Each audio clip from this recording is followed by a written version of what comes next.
What's up, everybody? Welcome back to another episode of the Cinema Wave podcast. We are continuing our conversation about Euphoria Season 3, and today we're going to be covering Episode 5. I'm one of your hosts. I'm Liz Seiko. I'm joined by Darian Scalamoni, as usual. Hello, everybody. So, a lot of crazy stuff in this episode, a lot of fun stuff, maybe, and a lot of maybe unnecessary stuff. So let's just get into it. This episode opens with Cassie's toes. It's this little piggy, Liz. That's the name of the episode. That's exactly what the nursery rhyme she decides to go with. So, and I just feel like we regressed. We regressed with Cassie's character. Sydney Sweeney regressed the character. I feel like at the end of episode 4, it ended with her saying her tag, right? Like, oh, it's at Cassie, right? Mm-hmm. And hooking up with the TikTok famous person. Yeah, his name's Brandon, I think or so. Something. Yeah, I think that's the character name. I started to not absolutely hate her character in that moment because I was like, you know what? I like her and Maddy together. I get this thing that we're doing, and you know what? Fuck it. If Cassie's fine with doing this, then more power to her, and at least she's lost the dumb girl sound that she was doing. And I don't know what we're doing, but we have reverted back to it in this episode, and I don't like it. I don't know if it's because I like when her and Maddy are on the same team because it makes her character not seem so weak. But I don't know. Maybe I just don't like the character. Maybe I don't like Sydney Sweeney right now because it's the line of character and actor is very thin right now, DJ. So give me your thoughts. Yeah, I mean, it's tough. First of all, there's Sydney Sweeney's having a rough last calendar year. I think that almost everything that she's kind of involved in is embroiled in some sort of controversy in some way, shape, or form.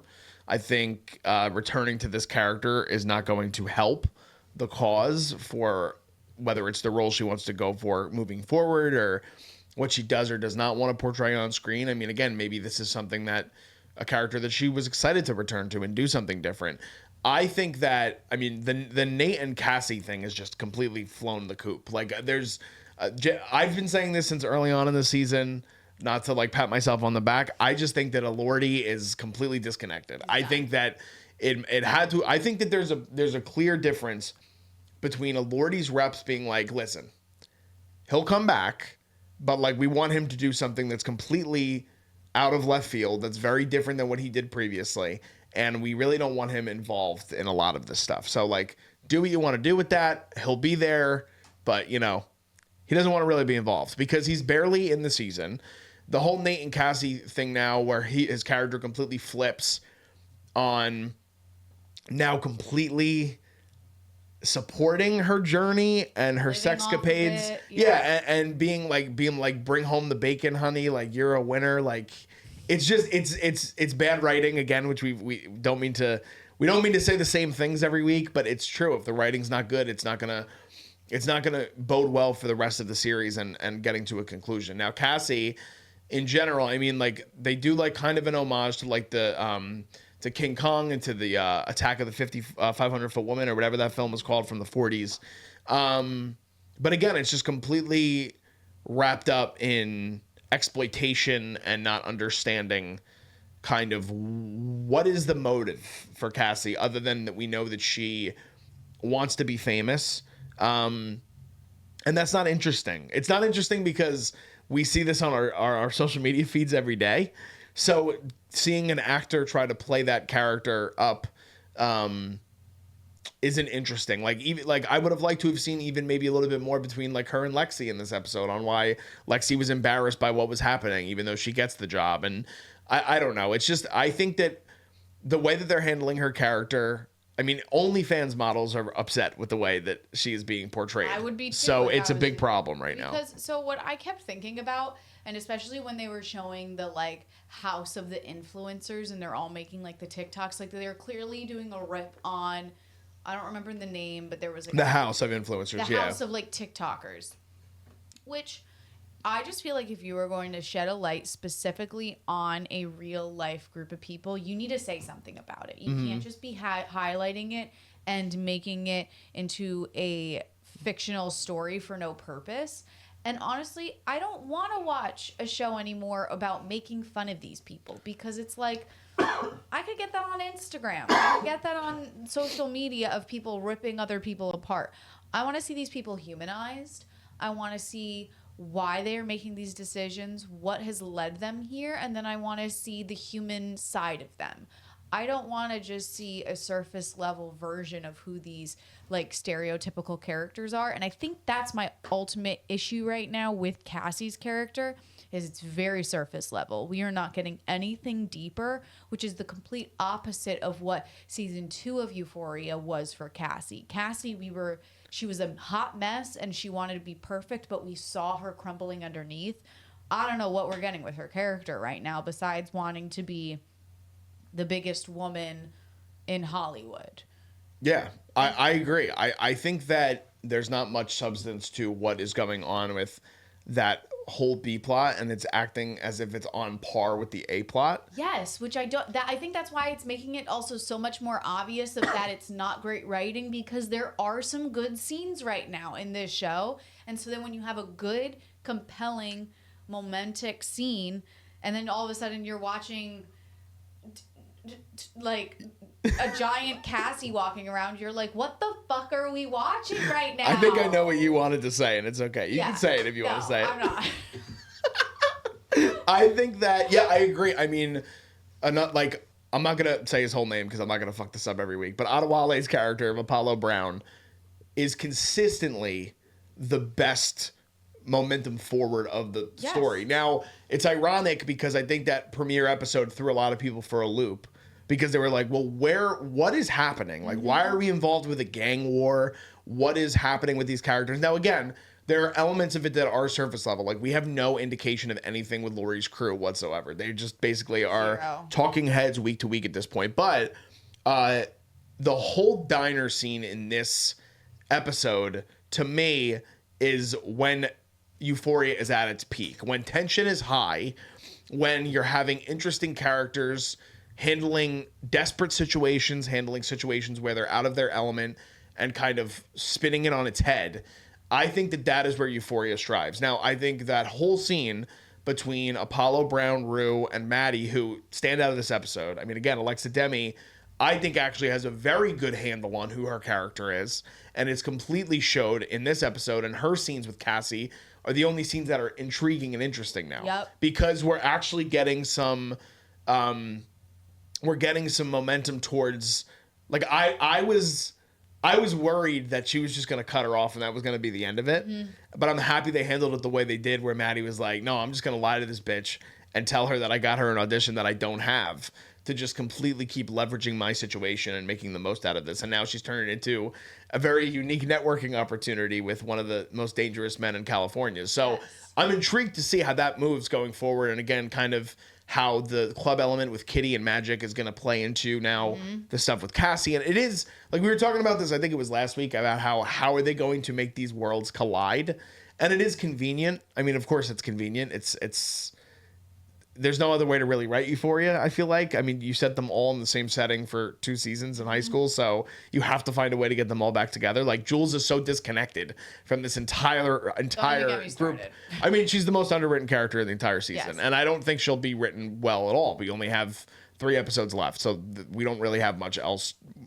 We don't have anywhere else to go where it comes to her character, because we have nothing to start from. Yeah. But at least one storyline, the A plot, finally does have good forward momentum, and it ends on a really good cliffhanger that I think, again, I think we both would admit that I don't think Rue is gone. No. But I did see on Twitter that I believe it's the woman that played her mother is supposed to appear in the next episode, in episode 8.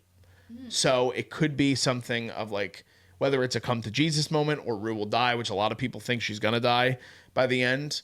That's a very bloodthirsty kind of way of thinking, but I think it is possible based on what she's kind of embroiled in. But what do you think about that whole, the whole momentum now with kind of bringing Maddy into the fold of the Silver Slipper and kind of the way Rue's getting involved with the police and the way that the A plot is kind of moving forward. I love it. I think that I'm really, really excited about the work that Alexa Demie's doing right now. I think this episode really made her shine in a great way.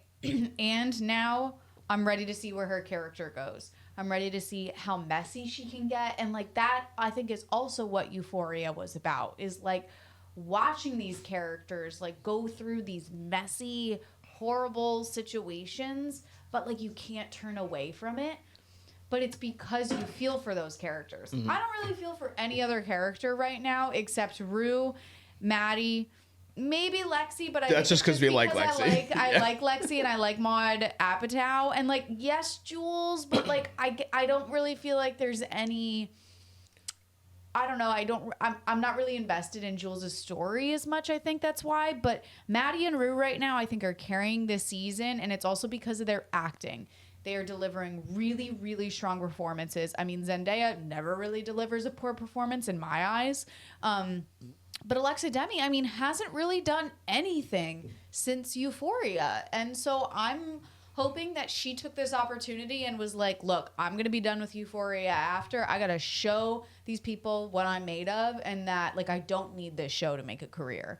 But about the plot line specifically, I loved how they brought her into it. It was so unforced. It was natural. It was just being in the wrong place at the wrong time.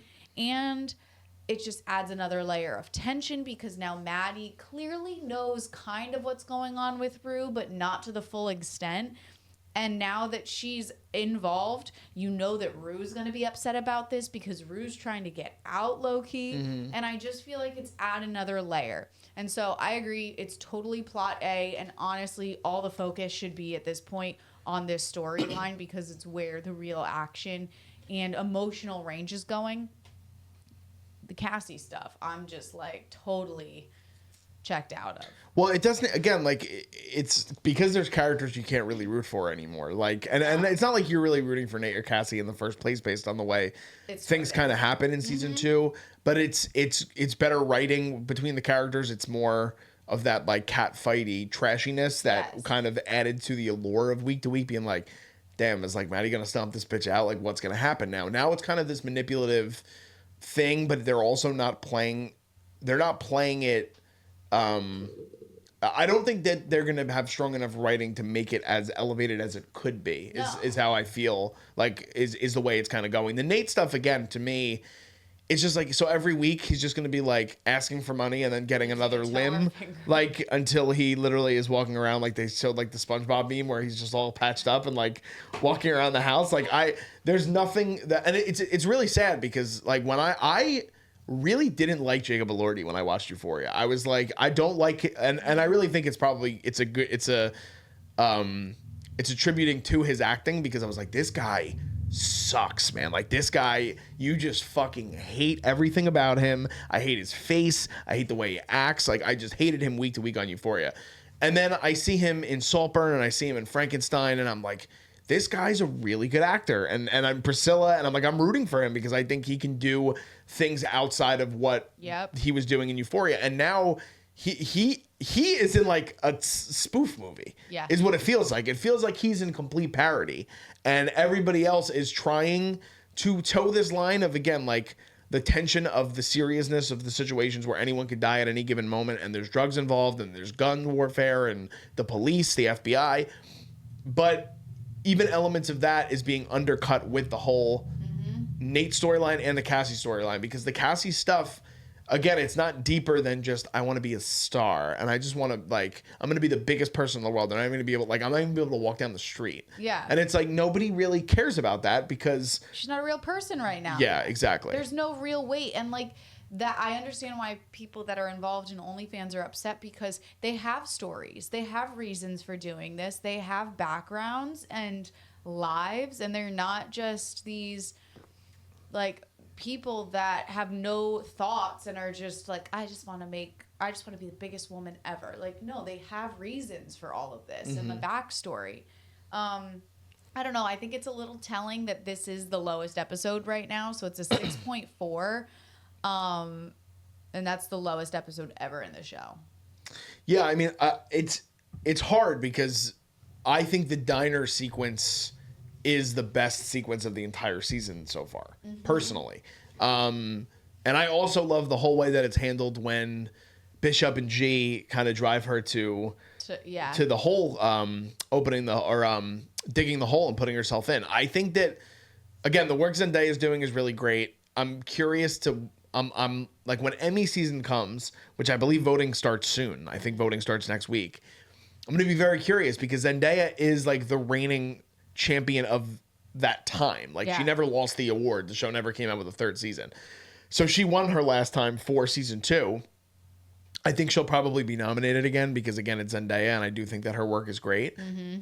But do I think the show is going to be as lauded as it was previously? I would be very surprised. It's weird, though, because, again, the ratings are still very high for this show. And like I said, there's elements of it that I think are intriguing.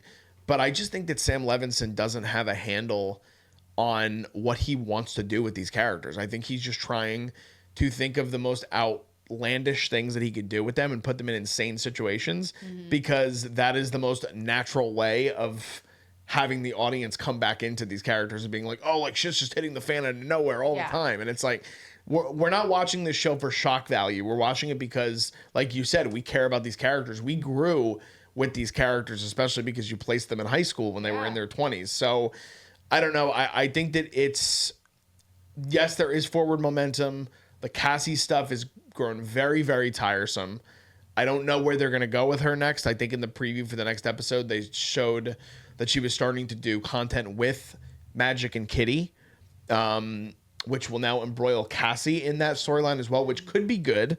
It could be interesting to see when she's put in a real situation with real lives at stake. Yes. Like that actually might play for better comedy if they decide to go that route. And also add some tension to where like comedy in the sense that like, man, this girl's so in over her head, she doesn't even get it. Not like, again, not parody, but the Nate stuff, I don't know where they're going to go. I think that it's the most wasted character I've seen in a long time in a major TV show because there was some interesting stuff with him and Cassie in the beginning of the season, and now he's just separate and he's just getting his ass kicked and losing limbs every week, and it's like it's a joke. Yeah, it's a joke at this point, and like it's disappointing because I think that they laid really great groundwork with the like parallels from the past 2 seasons of him and his father, and like why couldn't they have done that? Of like, okay, now he's in his father's shoes of owning a construction company and like not being successful of it, even though his father was. Show the parallels, show him starting to struggle, show him starting to like understand maybe where his father was, or being even more aggressive because he hates that he's like his father. I don't know, I just feel like it's very lazy and there's truly no depth to his character. Yeah, I would have been intrigued if we would have gotten like a drunken night of Nate staying up and being like indulgent and then like drunkenly calling Jules. I want them to have how can we not circle back to that relationship at all?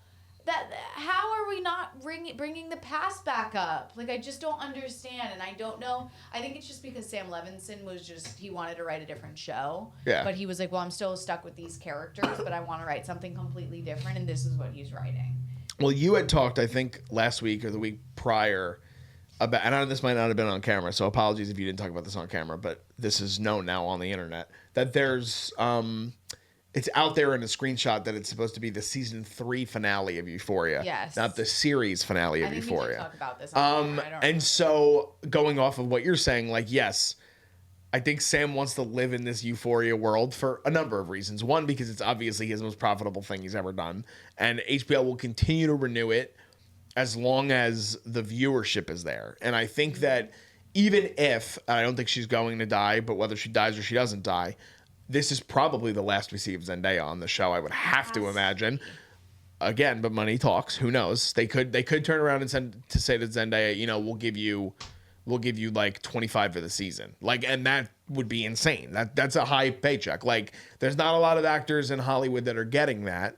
I mean, again, I think you were saying you had speculated she might have been getting $1 million an episode. That's what they're reporting. Yeah, like if she goes from, I don't know, if she goes from an $8 million pay bump, if she goes from $8 million a season to 18, she might do it again. You know, I don't know. But I'm not really clamoring for more of this world. I'm honestly just hoping that they find a good way to wrap up the story. And I don't feel confident in that right now. Mm-hmm. I do think that, again, there have been better nuggets within episodes over the last few weeks that give me hope for some elements of the story kind of coming together and being like, okay, that was cool the way they handled that character's exit or conclusion or whatever it may be. But in general, like, I mean, without Zendaya, I don't know what the show really is, because she's carrying a lot of it. And Alexa Demie's doing great work as well. But the whole Sydney Sweeney and Jacob Elordi part of the show, I've kind of grown out of. I'm kind of done seeing the way that the Nate and the Cassie story is going to unfold. I agree, and I don't see Elordi going back. I mean, he clearly seems checked out. Yeah, like, I agree. Fully. But I mean, they're definitely going to be writing it into getting them all now into the same roof, at least with Rue, Maddy, and Cassie. I don't know how they get Jules and Nate and Lexi involved in the strip club, though. I think Nate is the one that I think the Nate stuff is the Nate stuff. He just loses a finger, like it's a I think he might die by the end. I think that he could end up hospitalized and losing everything. I don't know what's gonna happen with this character. I speculated a couple weeks ago that I think I had seen in the early like preview for all of season 1 that there's like a conversation between Sharon Stone and Lexi and Maud Apatow, with her being like, who are these people your sister's involved with? And so I think that there's going to be an element of the gang and Hollywood clashing, which will, again, bring Lexi under that same roof as well. The Nate stuff, there's no way to bring him back at this point. No. So I think that Jacob Elordi and Hunter Schafer are going to be thrown to the wayside, and this is going to be something, again, that's under this. It's going to be about the girlies. It's going to be about Zendaya and Maud and Alexa and Sydney, and we'll kind of see how that all comes to a head. But I don't know, man. I mean, they have a crazy... There's a lot of cameos we still haven't even seen. Like, Danielle Deadwyler is in this cast. She's supposed to be in this season. We haven't even seen her yet. She's going to lead the X-Files show for Ryan Coogler. Like, she's going to be a massive star off of that, and she's already a great actress. We haven't seen her yet. Sharon Stone hasn't had much to do. Marshawn Lynch, I love every time he's on. I mean, the little bit he gets in this episode is great. When he's having a... That's another great tension-filled scene between him, Ashante... Black's character, Apollo, and Bishop, where he's like, you think I'm a small man? Like, I'm like, damn, dude, like, this guy, you do not want to fuck with this guy. Like, he is terrifying. And so him and Maddy getting kind of in cahoots with one another, I think is going to be really interesting for the next few weeks. Yep. And I hope that's what they focus on for the next, at least definitely next episode. I think that has to be a lot of the episode. I mean, you're now entering a whole new conversation of having Maddy enter this world and kind of establishing relationships between her and these new girls now. So I feel like the next episode needs to be focusing up this world and building these relationships so that they can completely just get obliterated, but in the maybe second to last episode or even last episode. I mean, the thing we also haven't talked about is the last episode's runtime. I was actually just going to bring this up. So I said this to you the other day. The last episode runtime has been reported to be 1 hour and 25 minutes. I believe it is the longest episode for longest single episode of an HBO series ever. It's a movie. It is. It's. I mean, it's a perfect movie for you. Yeah, it's a movie. I mean, you weren't happy when I said that to you. There's a lot they're gonna have to try to squeeze in these next 3 episodes. I keep asking myself, is Coleman gonna be back? Because I'm like, so he was literally there for one scene. Yep. But then I'm also thinking to myself, okay, like, knowing that Rue's mom is going to be in 2 of these episodes, like, are we going to get half of next week's episode being like this dream sequence, this come to Jesus thing? Flashbacks too. Yeah, I mean, they can definitely do that. Yeah. Because it's been how much time since it's been like what, like a 4-year time jump? Yeah, something like since that. the end of season 2. But I mean, like, the heart of Euphoria, like he added a different layer to it, and I liked it. Alexa Demie talked about this in the after episode where she talked about how religion and spirituality is, she likes it. It's a bigger part of the season, but like, do more of it. Yeah. Like, I agree with her, but it's only sprinkled. It's not really embedded in the story of Rue, I think, in the way that at least the way she's interpreting it. I'm not interpreting it that way. I'd like to see more of that. And I think that little conversation we get between Coleman and Zendaya actually adds layers to what Rue may or may not be thinking week to week, which we don't really have a sense of what she's thinking anymore. No. I don't know. I'm worried, but at this point, I feel like I'm also just like, it is what it is. We're here for the ride. And we're here for the ride. And like, yes, I'm still watching it week to week because Zendaya is just incredible on screen. And like, I do think that that's the part that's keeping a lot of people.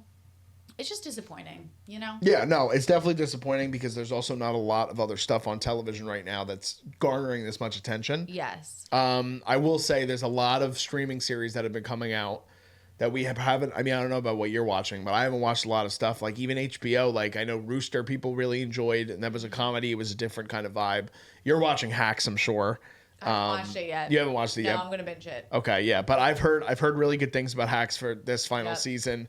Lord of the Flies just came out. People have been talking about that. Margot's got money problems. I want to start soon. So there is other stuff, but nothing that is as popularized in pop culture right now as Euphoria. And the conversation isn't good online. Obviously, like you said, it's kind of revealed in the IMDb score. But like I said, we're here for the next 3 weeks to kind of see where it ends up, and we'll see what happens. But I will watch everything and anything Zendaya does. So no, I will too, because I truly think she's one of the best actors of like our generation, and so 100%. I think that, and she delivers great work no matter the material. Because I do think that if somebody else had been given her material, may not have been as good quality. Yeah, I agree.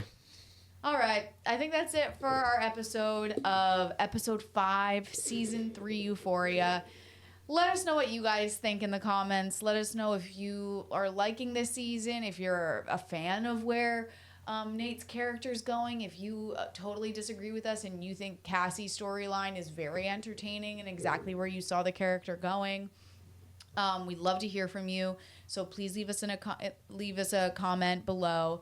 Give this video a like. We have now reached our goal of 1,000 subscribers, and now we're on our way to 2,000 subscribers. Woo-hoo! So if you haven't subscribed, please do so. We'd really appreciate it. And please follow us on social media if you don't already. All that stuff is below me.